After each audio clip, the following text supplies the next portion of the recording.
Hello my future toppers, welcome to physics wave, जहाँ हर concept clarity के साथ फ्लो करता है। आज के हम वीडियो में बहुत एक इंटरेस्टिंग टॉपिक के बारे में पढ़ने वाले हैं।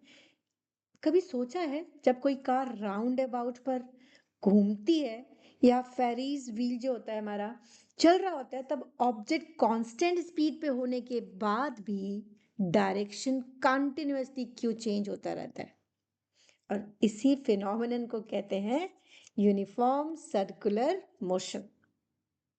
आज हम इसको सिंपल लैंग्वेज में समझेंगे, ठीक है? अगर एक ऑब्जेक्ट कांस्टेंट स्पीड से सर्कल में मूव कर रहा है, एक सर्कल में मूव कर रहा है, तो क्या उसकी वेलोसिटी कांस्टेंट होगी? अगर आपका आंसर हाँ है तो वीडियो एंड तक जरूर देखना। तो चलो इसके बारे में हम बात करते हैं कि यूनिफॉर्म सर्कुलर मोशन होता क्या है। तो सबसे पहले जब मैं यूनिफॉर्म सर्कुलर मोशन की बात कर रही हूँ, एक तो ये टर्म ही समझ में आना चाहिए, यूनिफॉर्म। ठीक है, यूनिफॉर्म का मतलब हमको मालूम है, equal distance in equal interval of time relate करो यूनिफॉर्म मोशन से। बट यहाँ पर सर्कुलर भी ऐड हो गया। जब मैं सर्कुलर मोशन की बात करूंगी तो क्या बोलेंगे? इफ अ पार्टिकल और ऑब्जेक्ट भी ले सकते हो आप, moves along a circular path, moves along a circular path with a constant speed, speed constant है, with a constant speed, right? तो कांस्टेंट स्पीड इसका मतलब it covers the equal distances along the circumference पर of the circle in equal interval of time, then the motion is said to be then the motion is said to be uniform circular motion, uniform circular motion। ठीक है, तो ये ना यहीं से देखो, circular uniform motion से तो हम पढ़ चुके हैं, तो हमने रिलेट किया, लेकिन सर्कुलर पाथ आ गया। इसके एग्जाम्पल्स हमारे पास है। इसके एग्जाम्पल्स हम क्या ले सकते हैं? ये देखो, सबसे इजीएस्ट एग्जाम्पल हमारे पास क्या है? फेरी व्हील हो गया, rotation of fan, motion of a point, किसी रिम पर व्हील की अगर हम रोटेट कर रहे हैं, तो all these are the example of uniform circular motion. तो क्वेश्चन ये था कि इस पे वेलोसिटी कांस्टेंट होगी कि नहीं। तो हम बात करते हैं, जब यूनिफॉर्म सर्कुलर मोशन के लिए बोल रहे हैं तो हमने ये बोला कि स्पीड रिमेन्स कांस्टेंट, राइट? ये जो टर्म है constant speed, speed of the body remains same, but what happened to its direction? Its direction is changing continuously, direction क्या हो रहा है? वो कंटिन्यूअसली चेंज करता है। अब कभी भी कोई भी बॉडी डायरेक्शन ऑफ मोशन को अगर चेंज कर रही है, तो यहाँ पर हम क्या कंक्लूड कर सकते हैं? हर एक पोजीशन पे, at every point, eight each position, the velocity is changing continuously. तो अगर मैं इस टेंजेंट, एक पॉइंट पर टेंजेंट ड्रॉ करती हूँ, ये हो गया हमारे पास, और ये सर्कुलर पाथ है, इसका रेडियस हो गया, and this is the direction. If you draw a tangent, it will give you the direction of velocity at that instant. Velocity मिलेगा हमको। तो वेलोसिटी और रेडियस के बीच का अगर हम एंगल देखते हैं तो क्या हुआ? 90। तो ये ध्यान रखना है, at each position during the motion of the particle, velocity and radius are perpendicular to each other. ठीक है, वेलोसिटी वेक्टर, रेडियस वेक्टर आपस में परपेंडिकुलर हो गए, इसीलिए बोल रहे हैं the velocity of the body changes continuously. क्यों चेंज कर रहा है? Due to the change in the direction of motion, direction of motion. और जिस तरीके से हम बोलते हैं rate of change of velocity, अब यहाँ पर वेलोसिटी जब टाइम के साथ चेंज होती है तो उसको हम क्या बोलते हैं? Accelerated motion. तो डायरेक्शन इज चेंजिंग कंटिन्यूअसली, तो बोलेंगे यहाँ पर different direction, different velocity vector at different position of the particle, and hence it is also known as uniformly accelerated motion, ये ध्यान रखना है हमको। ठीक है। अब इसके बारे में ना कुछ टर्म्स हम पढ़ लेते हैं। अब जैसे ये सर्कुलर पाथ में हम लेकर चल रहे हैं, बॉडी हमारा सर्कुलर पाथ में मूव कर रहा है, ठीक है। तो जब यहाँ से हम ये लेके चलते हैं, सपोज ये पॉइंट इनिशियल पॉइंट था, राइट। इनिशियली बॉडी हमारा कहाँ पर है, ये पॉइंट है, ठीक है। इस पॉइंट पर पी पॉइंट हो गया, पी से यहाँ से ऐसे रोटेट कर रहा है, घूम रहा है, ठीक है। तो जब पी से क्यू पर गया, पी से क्यू पर गया, तो कुछ एंगल बनाया ना उसने। जब एंगल के टर्म्स में बात हो रहा है, जो भी डिस्प्लेसमेंट हम बोल रहे हैं एंगल के टर्म्स में हो रहा है, तो उस डिस्प्लेसमेंट को हम क्या बोलते हैं, एंगुलर डिस्प्लेसमेंट। डिस्प्लेसमेंट हमने पढ़ा हुआ है, लेकिन अब सारी चीजें सर्कुलर पाथ के लिए हो रही है। जैसे सर्कुलर पाथ के लिए हो रही है, तो हम उस डिस्प्लेसमेंट को सर्कल के टर्म्स में ही बात करेंगे, और वो हो गया हमारा एंगुलर डिस्प्लेसमेंट। तो हम बात कर लेते हैं एंगुलर डिस्प्लेसमेंट की। तो एंगुलर डिस्प्लेसमेंट क्या है, एंगुलर डिस्प्लेसमेंट हम इसको कैसे डिनोट करेंगे, एंगल ही है ना, तो will denote it by theta. लेकिन डेल्टा लेके चल रहे हैं, डेल्टा थीटा। तो एंगुलर डिस्प्लेसमेंट यहाँ से हम कैसे डिफाइन कर सकते हैं कि angle described, angle swept out by its radius vector, radius ही तो बना रहा है ना, in the given time interval. So what is the angle subtended by this in a given time interval, that is defined as angular displacement. तो angular displacement अगर हम निकालते हैं तो फॉर्मूला क्या होगा हमारा, एंगल इक्वल टू, हमने पढ़ा angle is arc by radius, ठीक है। तो एंगल हमारा आर्क बाय रेडियस हो गया, तो डेल्टा थीटा इज आर्क, कौन सा आर्क की बात कर रहे हैं हम, इस वाले के लिए। तो मान के चलते यहाँ से ये डेल्टा एस है, तो ये हो गया हमारा delta S, and what is the radius, R, R is the radius. So delta S divided by R will give you delta theta. तो ये हमारा एंगुलर डिस्प्लेसमेंट हो गया। तो एंगुलर डिस्प्लेसमेंट का मतलब है पार्टिकल कितना उसने डिस्टेंस कवर्ड किया in that interval of time, but circular path के लिए, ये ध्यान रखना है हमको। तो इसी में से हम अगर निकालते हैं what will be the unit for this, तो यहाँ से हम एंगल को कैसे मेजर करते हैं, वैसे तो डिग्री में मेजर करते हैं ना, 30 डिग्री 40 डिग्री, लेकिन जब हम एसआई यूनिट की बात करेंगे then SI unit is radian, SI unit is radian, ठीक है। रेडियन हमारी एसआई यूनिट हो गई, ओके। अब ये यहाँ तो जैसे हमने डायमेंशंस पढ़ा हुआ है, याद रखना है, इसकी यूनिट तो है बट डायमेंशन नहीं है, ratio of the same quantity, तो याद रखना है it is a dimension less quantity, ठीक है। तो अब नेक्स्ट हम इस पर आ जाते हैं, angular velocity. Angular velocity, angular velocity, ठीक है। तो एंगुलर वेलोसिटी क्या है हमारे पास, इसको हम कैसे डिनोट करते हैं, will denote it by omega. इसको हम क्या बोलेंगे, ओमेगा, राइट, या। तो अब वेलोसिटी क्या होता है, rate of change of displacement. उसी तरीके से एंगुलर वेलोसिटी क्या होगी, it is time rate, rate भी लिखोगे चलेगा, rate of change of angular displacement, angular displacement, ठीक है। ये हमारी डेफिनेशन किसकी हो गई, एंगुलर वेलोसिटी की। तो अब हम यहाँ पर इसको लिख लेते हैं, इसके फॉर्मूले को।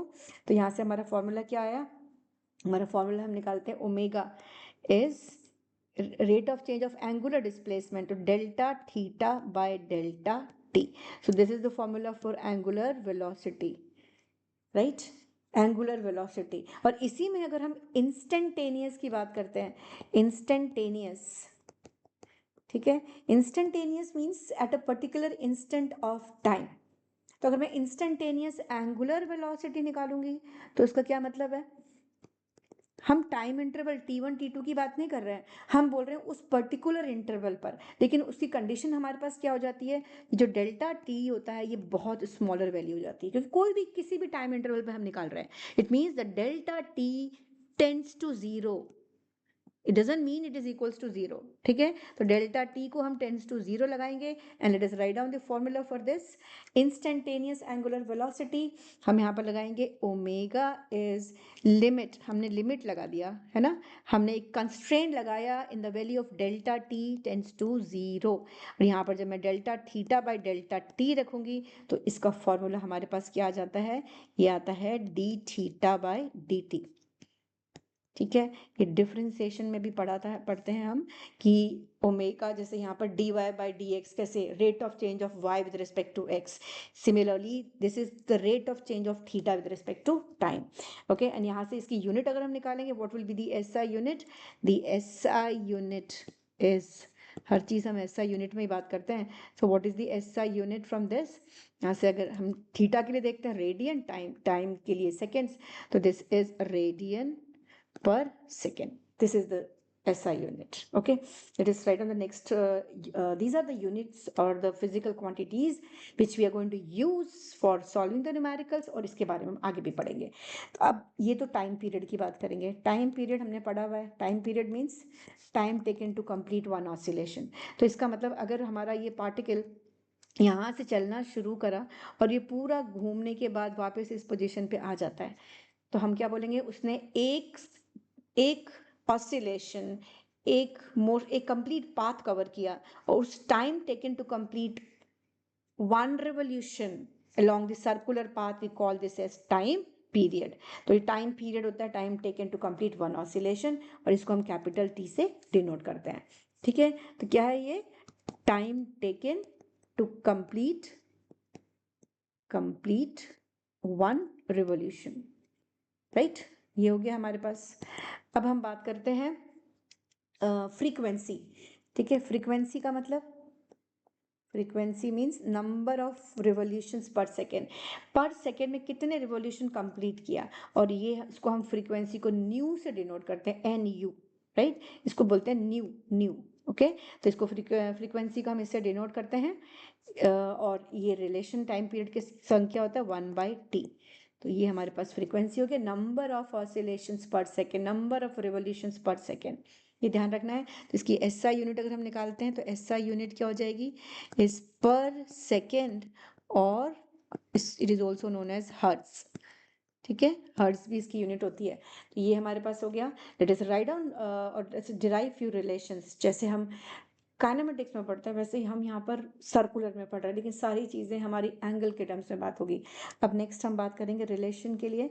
Let's just find out the relation between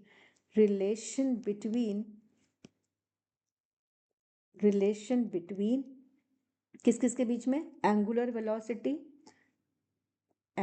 velocity किससे डिनोट करा हमने? ओमेगा।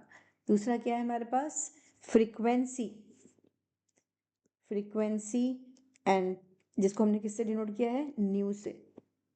एंड टाइम पीरियड किससे डिनोट करा हमने? कैपिटल T से।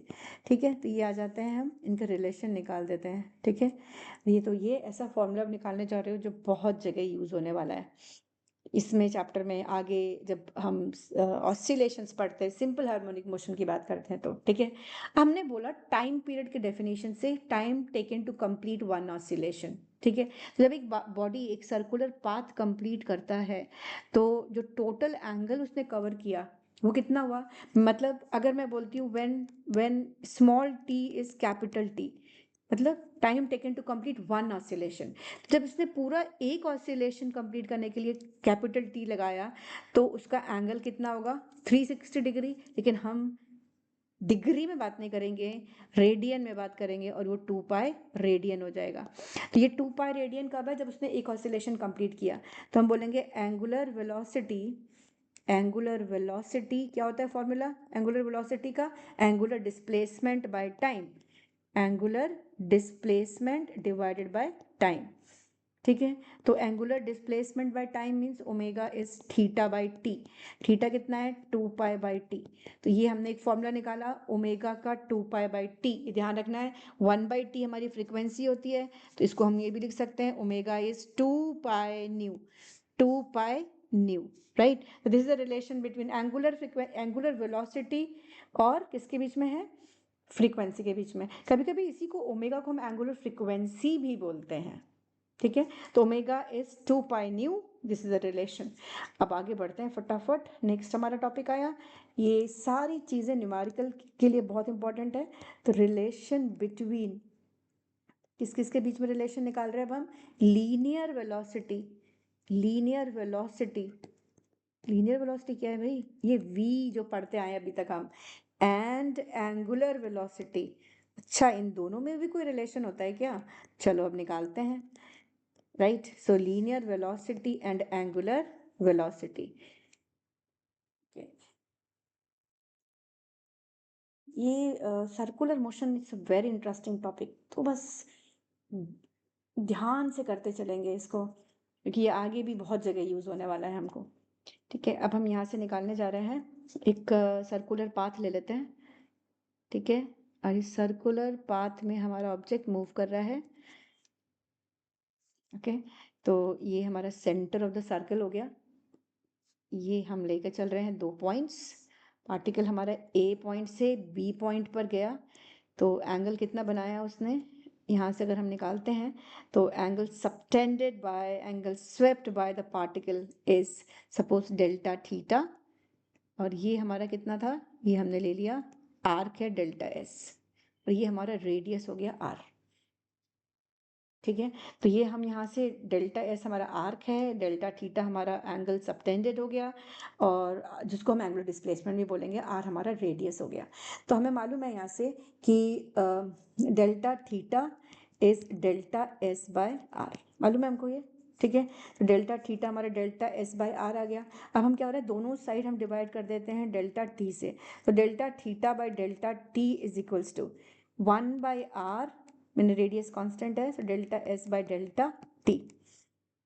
राइट, लेकिन मैं क्या करूंगी अब, अगर मुझे ये इंस्टेंटेनियस चाहिए तो हम क्या करेंगे, will apply the limit, limit delta T tends to 0। ये ध्यान रखना है, जब भी हम delta theta by delta T को d theta by D t लिख रहे हैं, तो हमें क्या करना है, we have to apply the limit. लेकिन लिमिट लगाने का मतलब क्या है, हमने कंस्ट्रेन कर दिया कि डेल्टा टी एक छोटी वैल्यू ही होनी चाहिए। ठीक है, तो ये ध्यान रखना है हमको जब भी हम इस कॉन्सेप्ट के बारे में बात करेंगे। चलो, तो यहाँ से कंप्लीट करते हैं, delta T tends to 0, delta theta by delta T is 1 by R, limit delta T tends to 0, LIM means limit delta S by delta T. ठीक है, अब यहाँ से हम क्या निकाल रहे हैं, ये हमने निकाला delta theta by delta t आ गया। अब नेक्स्ट स्टेप हमारा क्या होगा, this can be written as d theta by D t is 1 by r d s by D t. right, so what is d theta by dt, angular displacement by time, angular displacement by time हमारा angular velocity होता है 1 by r। ठीक है, और यहाँ पे ds by dt rate of change of displacement क्या होता है हमारा, वेलोसिटी, लीनियर वेलोसिटी, v लिख सकते हैं ना उसको, v is equals to D X by D T, v is equals to D S by D T, तो ये हमारा लीनियर वेलोसिटी हो गया। ठीक है, तो इसको हम लिख लेते हैं, this can be written as v equal to R omega. So this is the relation between linear velocity, radius and the angular velocity. तो angular velocity और linear velocity के बीच का ये relation हमने निकाल दिया। वैसे तो ये यूज होगा न्यूमेरिकल के लिए, और क्रॉस प्रोडक्ट में हम पढ़ते हैं वेक्टर v की value vector omega cross r होती है, तो ये न्यूमेरिकल्स में यूज करते हैं, इसीलिए मैंने यहाँ पर ये इसको इंट्रोड्यूस कर दिया। ठीक है, तो ये ध्यान रखना है, ओमेगा क्रॉस r है, r क्रॉस ओमेगा नहीं है। क्रॉस प्रोडक्ट की बात इस वीडियो में नहीं करके मैं एक दूसरे वीडियो में इसको डालूंगी, अपलोड करूंगी, तो वहां आप चेक कर सकते हैं। तो हम नेक्स्ट, ये हमारा रिलेशन हो गया, this is very important relation, relation between linear velocity and angular velocity. अब हम नेक्स्ट बात कर रहे हैं, हम बात करेंगे एक्सेलरेशन की। अब ये एक्सेलरेशन क्यों आया, क्योंकि वेलोसिटी हर पॉइंट पर चेंज हो रही है, direction of motion is changing. तो जब ऐसी वेलोसिटी आती है तो हम उसको क्या बोलते हैं, ऐसी एक्सेलरेशन आती है तो हम उसको क्या बोलते हैं, एंगुलर एक्सेलरेशन। तो एंगुलर एक्सेलरेशन हम लिख लेते हैं, क्या होता है ये, angular acceleration is rate of change of velocity, angular acceleration is rate of change of angular velocity. So this can be written as time rate of change of angular velocity। ठीक है, ये हो गया। तो यहाँ से हम डिराइव कर लेते हैं, एंगुलर एक्सेलरेशन को हम डिनोट किससे करते हैं, अल्फा से डिनोट करते हैं, it is denoted by alpha. तो time rate of change means delta omega by delta T, this is angular acceleration, delta omega by delta t. इसी में अगर इंस्टेंटेनियस की बात होगी तो हम क्या करेंगे, इंस्टेंटेनियस के लिए हमें मालूम है, हम लिमिट लगा देते हैं, है ना। तो लिमिट लगाया, इंस्टेंटेनियस एंगुलर एक्सिलरेशन, एक्सिलरेशन क्या होगा इसमें, लिमिट लगाते ही यहाँ लगाया limit delta T tends to 0, ये होगा हमारा अल्फा इज इक्वल्स टू, और ये है delta omega by delta T, this can be written as D omega by D T. एक पर्टिकुलर स्मॉलर वैल्यू के लिए हम बात कर रहे हैं, ठीक है। तो हम अगर इसी में रिलेशन निकालते हैं कि what will be the relation between linear acceleration, ये तो हमारा एंगुलर एक्सेलरेशन हो गया, लीनियर एक्सेलरेशन मतलब ए जो हम अभी तक पढ़ चुके हैं, तो यहाँ निकाल देते हैं। नेक्स्ट हेडिंग है हमारा रिलेशन बिटवीन linear acceleration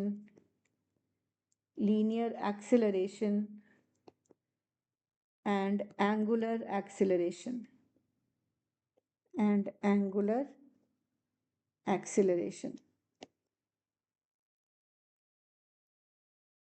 ठीक है। तो ये हम ले लेते हैं इसका relation between linear acceleration and angular acceleration का। क्या क्या रिलेशन है, यहाँ से हमने पढ़ा v is equals to R omega, पढ़ा ना हमने अभी, v is equals to R omega आया ऊपर से। अब इसी को हम यहाँ से, अगर मुझे मालूम है मुझे एक्सेलरेशन चाहिए तो मैं डिफरेंशिएट कर दूंगी, अगर मैं दोनों साइड डिफरेंशिएट करूंगी that it give you acceleration. So let us differentiate both the sides. So when we differentiate this becomes dv by dt is equals to r d omega by dt. So what is the rate of change of velocity? Linear velocity will give you acceleration r, and what is d omega by dt? It will give you alpha. So this is the relation between linear acceleration, this is linear acceleration, and this gives you angular acceleration.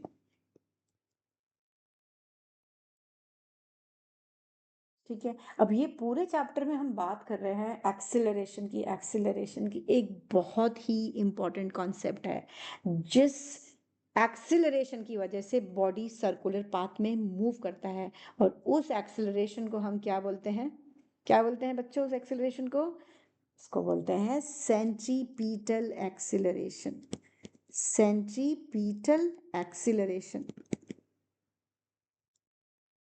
Okay, so centripetal acceleration, this is a very important topic of this chapter. Centripetal, centri means center की तरफ, petal means seeking, center seeking, center की तरफ उसको move करना है body को, right? तो हम यहाँ पर पहले definition की बात करते हैं। A body which is under a uniform circular motion is acted by, is under a acceleration which is directed along the radius towards the center.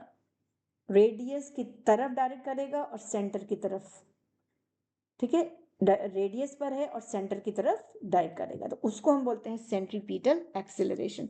So let us write down the definition for this.